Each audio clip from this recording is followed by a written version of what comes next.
Coronation Street's cruelest Christmas. Carla Connor's ordeal leaves all others in the shade. If there were a prize for the most miserable Christmas on Coronation Street, Carla Connor would take it without contest. Alison King's character endured a festive season so harrowing that it renders everyone else's misfortune almost incidental. That's not to say others escaped unscathed. Eva Price, Catherine Kelly, watched her world implode when her baby secret was explosively exposed. Maggie Driscoll, Pauline McLynn, found herself thrown out after being the one to reveal it. Daniel Osborne, Rob Mallard, suffered a violent attack at the hands of a jealous Lucas Hudson. Abby Webster, Sally Carman, saw her relationship quietly unravel as she uncovered Carl Webster's infidelity. Even Ryan Connor, Ryan Prescott, couldn't catch a break, forced to work on Christmas Day itself. It was bleak. It was brutal. And yet, none of it comes close to what Carla endured. For Becky Swain, logic obeyed a private arithmetic. Remove Lisa from the equation, and what remained was stability, at least in Becky's mind. In the real world, however, that subtraction was carried out through control and violence. Carla never expected to be kidnapped. She had gone looking for information, convinced she would uncover gossip sharp enough to make Lisa wary of Becky's relentless charm. Instead, she was slammed into a cupboard in a blur of movement, Becky's hand crashing into her shoulder, coffee splashing from a mug, the jolt of air as the door slammed shut. A zip tightened cruelly across her throat. Becky moved with the unnerving certainty of someone answering questions no one else could hear. Above Carla, life went on. Phones buzzed. Messages pinged. Becky curated a digital fantasy with chilling precision. Sun-bleached beaches, cocktails topped with paper umbrellas, carefully staged photographs of Carla laughing at something just off camera. Timestamps. Locations. Instagram stories scheduled late at night in Becky's meticulous handwriting. The illusion was flawless enough to convince neighbors, friends, and for a while, even Lisa herself. Gaslighting, after all, is rarely loud. It's a slow, relentless drip. Trapped in darkness, Carla listened to the rhythms of the flat above her, the kettle, the smoke alarm, the cadence of Becky's footsteps. Becky tried to justify herself at first, pouring out breathless confessions of abandonment and longing, dressing her actions in the language of love and salvage.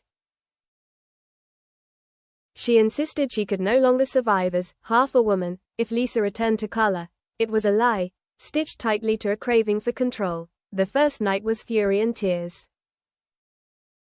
The second, a strange, panicked tenderness, as though Becky were trying on different versions of herself in the mirror. By day 4, her resolve had hardened into ritual. She brought down one of Carla's sweaters, the lavender one that still smelled faintly of the factory, and pressed it to her face as if scent alone could prove possession. Then came the cruelty that cut deepest. Becky hid Carla's medication. That small white bottle meant survival. Without it, Carla's body betrayed her. Aching joints, metallic taste, a fog behind the eyes, the constant terror that her transplanted kidney might fail overnight. Carla rationed herself carefully, lying on the cold floor and clinging to memories of medical reassurances, adherence, vigilance, routine, now twisted into weapons. "You'll be better," Becky had said, removing the pills. "If you can prove you deserve to be." Carla's resistance became sharp and private. She fought with words, the only weapons left to her. Becky countered with weeks of manufactured content, but cracks began to appear. Shadows fell at the wrong angles. A posture that didn't quite match. Lisa's mother noticed. The street noticed. What Becky posted was a script, and scripts eventually betray themselves. In the cupboard, Carla rehearsed memories like contraband, Lisa humming as she folded laundry, Betsy tracing pictures with her finger, moments Becky wanted erased. She nurtured a reckless hope that Lisa would sense something wrong and come looking. It was anger that finally gave her a plan. When Becky left the flat to post another carefully staged lie, Carla made noise, first a cough, then controlled tapping, the sound of someone in real distress. Becky rushed back, furious and alert. "Let me see Lisa," Carla pleaded. "Let me say goodbye." For a split second, Becky wavered. Then the mask snapped back into place. Outside the flat, doubt took hold. Betsy noticed Carla's laugh sounded different. Daniel Osborne spotted inconsistencies in the photos. Lisa's unease sharpened into clarity. She called the police. Becky's alibi, timestamps, schedules, spotless rooms, nearly held. Nearly, but lies are brittle. The truth finally broke with the crash of a plate against the wall. As Becky checked the cupboard, unsteady and furious, Carla seized her moment. A fallen hairpin, a trembling hinge. The door cracked open. When Carla burst free, the flat became a battlefield of desperation. Becky lunged. Carla fought, not to win, but to survive.